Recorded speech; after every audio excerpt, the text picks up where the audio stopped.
సదాశివపేటలోని శ్రీ సరస్వతి శిశు మందిర్ పాఠశాలలో గణపతి మరియు సరస్వతి మాత విగ్రహ ప్రతిష్టాపన కార్యక్రమం ఘనంగా నిర్వహించారు.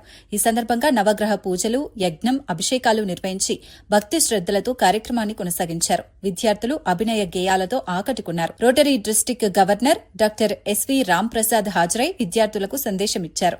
ముఖ్య అతిథిగా రోటరీ క్లబ్ సదాశివపేట అధ్యక్షులు ఓదెల ప్రభుగుప్తా పాల్గొన్నారు. కోశాధికారి శరత్చంద్ర, సంతోషిని చేతుల మీదుగా కార్యక్రమాన్ని నిర్వహించారు.